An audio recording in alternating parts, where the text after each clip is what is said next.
My husband's mistress and I gave birth on the same day. During the post-delivery chaos, she secretly switched her daughter with mine. In the days that followed, she took pleasure in mistreating my daughter, boasting as her daughter lived lavishly with me, pampered like a princess. But what she didn't know was that after she fell asleep, I had switched the daughters back again. On my due date, I had a dream when I was on the hospital bed. In my dream, my husband's foster sister looked monstrous as she took away my child.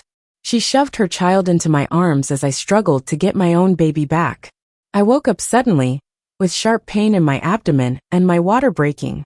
I was quickly wheeled into the delivery room by the nurse. The pain swept over me endlessly, and my mind was in chaos, feeling like the dream meant something. I grabbed my sister Clara's hand, who stayed by my side, and said, "Sis, I'm scared. Make sure you watch my baby. Don't let anyone with bad intentions near." Clara frowned, surprised to see me panicking since she knew me as a calm and rational person. Yet she squeezed my hand, assuring me, "Don't worry, your sister's here." The delivery was tough. Waves of pain clouded my mind. The delivery room was chaotic, and David arrived late. My husband. Weakly I called out to him, trying to grab his hand. Yet he subtly avoided me, saying indifferently, "I was with Lucy. Sorry for being late. She's in labor too. She's not as tough as you. I'll see you then go back to her." The pain blurred my vision, and I saw a vague image of David leaving decisively. My heart hurt too. The more I listened, the worse my vision got. But I heard the cry of my baby girl. There was a bright red birthmark on her back, just like mine. Then I passed out. When I woke up, David wasn't there. Only Clara was beside me. She frowned. "Lily, David took your baby away right after birth." "I suspect." Clara handed me a baby girl from the nearby crib. I suddenly recalled the red mark I saw before I passed out. I unwrapped the baby and gently turned her over. Her back was smooth, nothing like I saw earlier. The dream was real. Lucy, David's foster sister, actually switched our daughters. Our rooms were close, and Clara informed me that Lucy was having surgery due to heavy bleeding. So after switching the babies, David rushed to wait outside her surgery room. That was the best time to switch back my daughter. Clara raised her hand to stop me. "Are you okay to go?" I nodded. "I can manage. You watch over here. I'll go switch them back myself." Despite feeling weak, I headed to Lucy's room with the baby in my arms. There in the bassinet lay my real child, and nobody else was around. I marveled at how thoughtless David was, leaving a newborn alone, rushing to be with his beloved sister. I was both angry and relieved. Thanks to that, I had the opportunity to switch the birthright of 2 children without anyone knowing. Holding my daughter after switching, I checked the swaddle, seeing the reassuring bright red mark. Fighting the urge to cry, I headed back, bumping right into David, sneakily taking a call. I quickly hid in a corner. "Don't worry, Mom. Lucy's still in surgery," but I swapped the kids immediately, following her plan. How can I let Lucy's child suffer? Trust me, I won't make it easy for that child of Lily's blood. No inheritance for her. I'm already pushing her out, slowly taking control. The family will soon be ours. But for now, Lily's got to provide the best for Lucy's child. Cold words pierced me like a knife. I couldn't believe David and Lucy would do something so disgusting. Without thinking, I rushed back to my room with my daughter. Seeing Clara's face calmed me down, and after settling my daughter in the crib, I was on the verge of tears. "It's all right, I'm here," Clara embraced me warmly. "We'll get justice for you." When I met David, he didn't have much. After school, he worked odd jobs. Coincidentally, I got blocked by some punks on his route one day when my driver couldn't pick me up. David showed up like a hero, bravely facing the bullies alone, getting bruised but saving me. That's when I fell for him. After graduation, he proposed despite having no car or house, and I didn't care. I generously let his family live in the villa my dad gifted us for our marriage. I even helped him become the general manager, climbing the corporate ladder. Lucy, his foster sister, lived with us too. Recently, she got pregnant, claiming it was an accident with her boyfriend. She said her boyfriend wouldn't take responsibility, but she couldn't kill an innocent life. Looking back, that boyfriend must have been David. Lucy and David were living off me shamelessly, cheating under my nose, planning to oust me and switch the babies. These two are bold yet ignorant of potential backlash. Clara, my caring older sister, listened as I told her everything. Her face turned frosty. Lucy and David, once you're well, we'll get you a lawyer for a divorce. I glanced at my sleeping daughter in her crib, smiled, and said, no rush. The kids are back in place. I'll play along to teach them a lesson about reaping what you sow. That evening, Lucy came out of surgery. From her room, I heard a thud and then the sharp cry of a baby. Clara and I exchanged glances. She stood up. I'll go check it out. When Clara returned, she was furious. That witch Lucy. She was careless while holding the baby, and the baby fell to the ground. Lucy lied, saying her hands suddenly cramped. I felt a chill run down my spine. I hugged my daughter tighter. Luckily, I had swapped the babies beforehand. Otherwise, it would have been my daughter who got dropped. Newborns are so fragile. I can't believe Lucy did something so cruel. I could still hear the intermittent cries of the baby from Lucy's room, cries that tugged at my heart. A moment later, they stopped. Lucy's soft voice followed, always crying. See, just cover her mouth with a pillow for a few seconds, and it's quiet. I frowned, got out of bed, holding my child. A child's life matters. I can't let Lucy abuse her like this. Clara helped me to Lucy's room. The baby lay in the crib with her eyes tightly shut, cheeks flushed. I couldn't bear to look and turned my head away. Lucy, what are you doing? The baby just got here, I said coldly. Lucy chuckled. Does a child left by that heartless man deserve love? She's nothing compared to your child. Her eyes softened as she looked at the girl in my arms. I discreetly shielded my daughter. No way I was letting someone like Lucy look at her any longer than necessary. Lucy didn't seem to mind though. Sis, what do you think I should name my daughter? She asked. This is your child. You should decide, I responded. Lucy, why are you making things hard for her? She's your flesh and blood. Her words were ridiculous, making me raise my voice. She's just a bastard. Lucy dismissed it lightly, feeling smug that Lily cherished her child while treating Lucy's real daughter like that. Lucy smirked at the thought of my future horror when I learned that the daughter I so carefully raised was hers, envisioning the day she'd take away all my power in the company. The mere thought made her smile. I saw her smirking and chuckled disdainfully. Fool. Lily, why are you out of bed after just giving birth? David asked, walking into Lucy's room with a cup of hot water. I looked him over, asking sarcastically, I should ask you that. Why are you in Lucy's room instead of taking care of me? Clearly taken aback by my sharpness, David's hand with the cup shook slightly. Oh, come on, he grinned awkwardly. There was just an issue at work. I handled it and rushed back. He raised the cup. See? I was getting you water and saw you here. David's gaze softened as it landed on the child in my arms. Our child is beautiful, he said. Have we thought of a name yet? I've thought of a lot, he said, scrolling through his phone with names on display, clearly chosen with care. I glanced at it briefly, then brushed it aside, saying flatly, I've already made up my mind. I'm naming her Carrie. Smash. The cup slipped from David's hand, shattering on the floor. Panic creased his face. This was his and Lucy's child. How could she take my last name? Lucy's face paled. This was her baby. Seeing their faces made me chuckle. Who told you two to switch the babies? Deal with it. Besides, my daughter was safe with me now. I wasn't about to let her carry the last name of a traitorous father. Lily, that doesn't seem right, David snapped. I raised an eyebrow. Why not? You married into my family. Is there a problem with the child taking my name? His face turned when I mentioned him marrying in. That was a sensitive spot for him, made worse by my family's success. Sis, can't the baby take my brother's last name?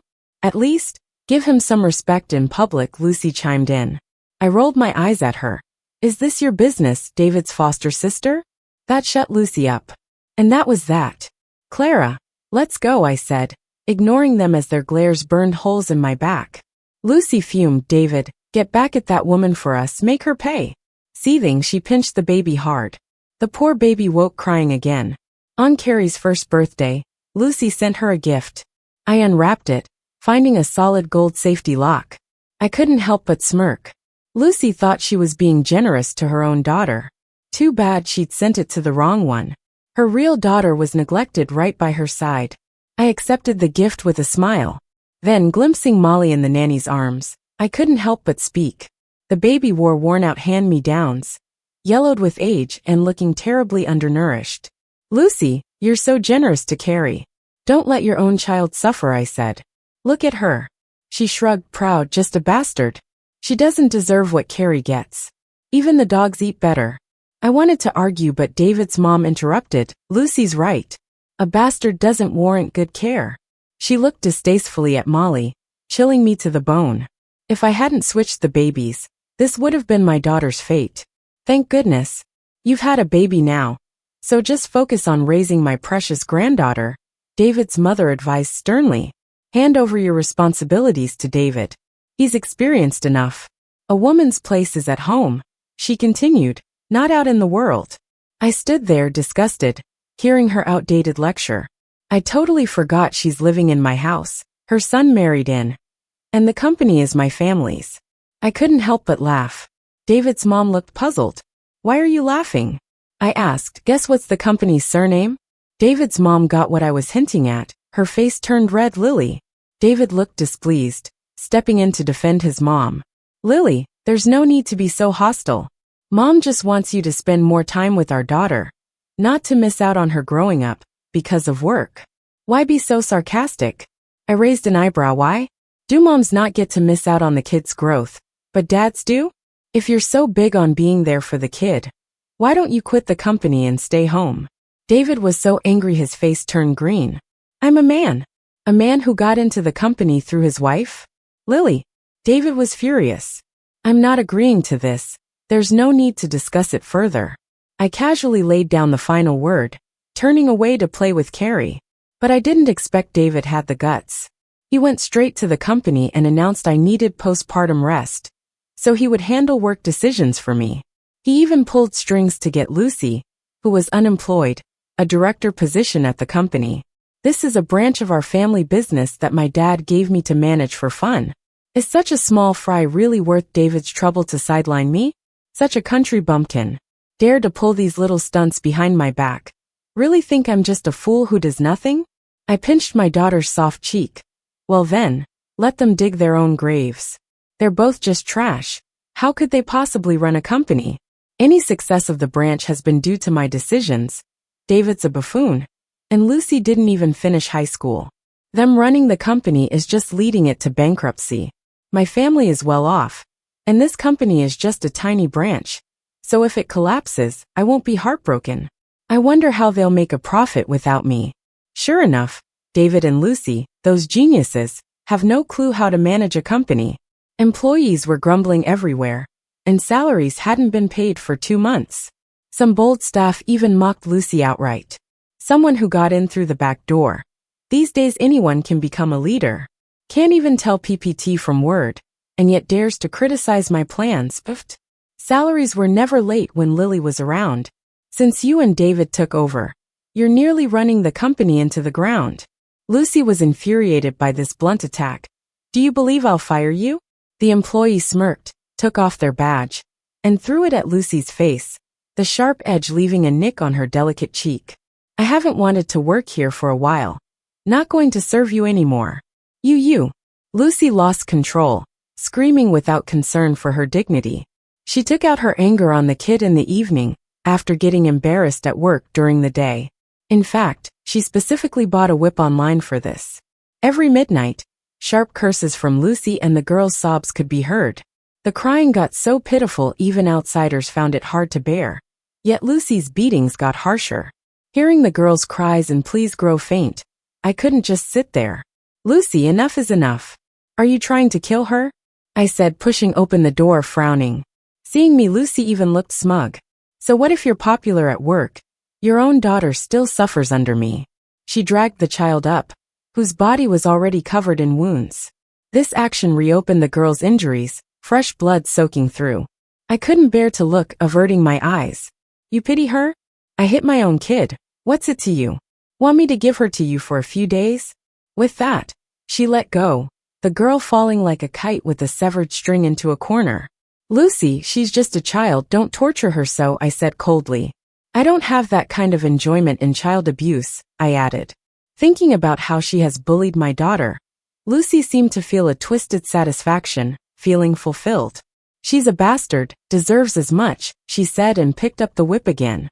I was just about to stop her when David stepped in, grabbing me. "Lucy's disciplining the child, don't interfere. Children need to be taught early on," he said sternly, eyes filled with malice. Together, they treated the child as their punching bag. The company grew worse by the day. Under David's management, it wasn't making any money, and I enjoyed watching the circus. Today, David and Lucy came home exhausted from a long day at the office, only to find the nanny hadn't prepared dinner. David couldn't stand it, slamming the table. "Where's dinner?" The nanny glanced at them. "Miss said not to serve you anymore. Even a nanny dares give us attitude." Lucy was furious too. "Better get cooking, or you can pack up and go tonight. You can try seeing if you have the authority." I slowly walked down the stairs, holding the soft little hand of Carrie. Lucy stared at Carrie admiringly, her gentle gaze almost forming a protective barrier around her.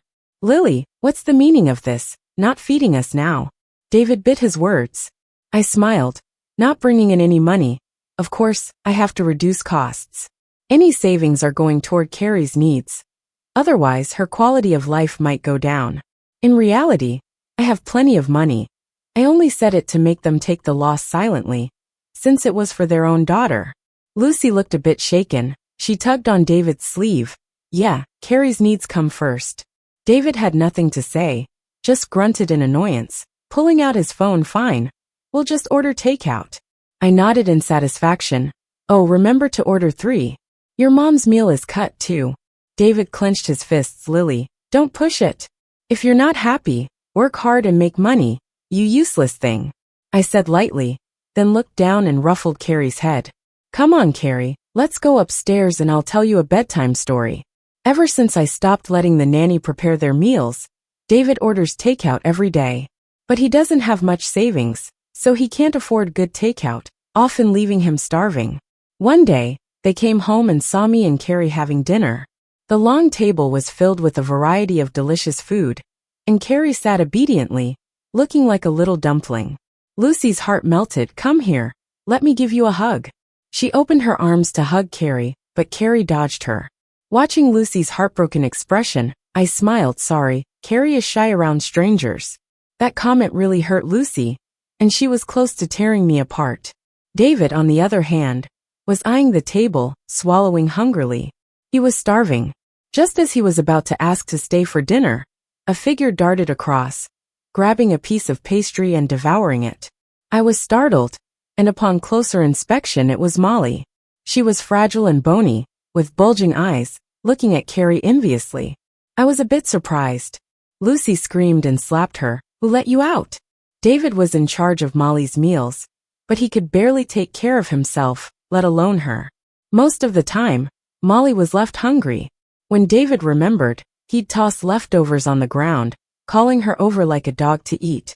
Molly would crawl over and wolf down the food off the floor. The rest of the time, she was locked in a dark room. "You should live like a dog. Who let you out to disgrace everyone?" Lucy spat, venting all her anger on Molly. It was chilling to see Lucy's cruelty. Even so, David clung to the company. Clara once asked me why I hadn't divorced him given the situation. I laughed. "Divorce? That'd be too easy for him. And I would have to split the assets with him. Why should I?" Before David took over the company, I slowly transferred the assets to the parent company. What he held was nothing but an empty shell, a money pit. Time flew, and soon both girls were in high school. Before college entrance exams, Lucy took Molly's exam admission ticket, forbidding her from taking the exam. "Mom, please, I'm begging you, let me take the exams." Molly's pleas echoed through the villa. "Who do you think you are, thinking about the college exams? No way." Lucy's voice was cold, as she locked Molly back in the dark room. That dark room was where Molly spent most of her 18 years. Surviving under Lucy's inhuman treatment was remarkable. I didn't want to see a girl's life ruined like this. "Mom, let's let Molly out. She studies really well and shouldn't miss this chance." Carrie was a beautiful young girl now, raised well by me, and full of sincerity and compassion. I nodded, picking the lock to open the door. As soon as the door swung open, Molly fell to her knees, crying. "Aunt, please, let me take the exams." The girl's face was gaunt from malnutrition, pitifully clutching at my clothes. I helped her up and sighed. "I can only get your admission ticket. You'll have to work hard for the rest." Tears streamed down her face. "That's more than enough, thank you." Later that evening, David and Lucy came by to support Carrie for her exams. Lucy was offering charms and words of encouragement, almost ready to take the exam for Carrie herself. While they tended to Carrie, I gave Molly her admission ticket. "The rest is up to you." To my surprise, after sending Carrie off to the exams, I returned to find Lucy and David with a middle-aged stranger. "Don't worry," Lucy said while they walked, "Molly's very obedient. You want a son, no problem. Don't treat her like a person, just give her something to eat so she doesn't starve. We agreed on 100,000, not a penny less, okay?" Lucy added. I felt a wave of nausea. Lucy was out of her mind, selling Molly to be someone's bride. When Lucy didn't find Molly in the dark room, she shook with rage and dragged her back from the exam site. "Mom, I don't want to get married. I want to take the exams," Molly cried. Lucy slapped her. "Who do you think you are to want to study, wasting money? Hurry and find someone to marry, get out of here." Lucy growled. Molly looked at the man with rotten teeth, filled with despair. "Mom, am I not your real daughter? Why treat me like this?" Lucy yanked Molly's hair. "You better give me grandchildren. Stop talking nonsense." "How's that?" she asked the man. "Are you satisfied?" The man didn't hide his sleazy gaze on Molly's chest, licking his lips. "Not bad." Lucy eyed me from a distance, a plan forming in her mind. She threw Molly to the man. "Do it here. Make her give up on the exams." The man, drunk and not very clear-headed, felt around Molly's soft waist, losing control. He pushed Molly down, tearing at her clothes. Molly screamed, pushing him away, but the more she struggled, the more excited he got. Lucy watched me with a smug look. I couldn't just sit there and watch. I tried to pull the man off, but David held me back. Rage burned inside me. "You monsters, that's your own daughter." By this point, Lucy decided not to hide anything anymore. She raised an eyebrow. "I'll tell you something, Lily. Don't act like you're above it all. The one being humiliated by that man right now is actually your real daughter. Carrie is truly mine. Ha ha ha. How does it feel to raise someone else's kid, huh? Ha ha ha." She laughed maniacally, staring hard at my face, hoping to see me break down in sorrow. But it didn't happen. I calmly said, "Are you talking about the time David switched our kids?" Lucy's expression froze. A bad feeling crept over her as panic set in. "What do you mean?" "Sorry to burst your bubble, but I caught on to it right after you did it, so I switched them back. You were the one who actually put your real daughter under that beast. How can that be possible?" She screamed. But when she looked at Molly's face, which resembled hers so much, her whole world started to collapse. What had she done? Lucy's expression was almost twisted. "My child. My baby." She scrambled over and kicked the man off of Molly. But alas, Molly was already gone. Molly had chosen death over submission, and bit her tongue to end her life. I was heartbroken for her. But all of this was Lucy and David's doing. "You killed my daughter." Lucy lunged at me, her face contorted with rage. David rushed over to restrain me too, but my bodyguards held them back. I immediately called the police, handing over evidence of David and Lucy's years of abuse and their role in the assault on Molly.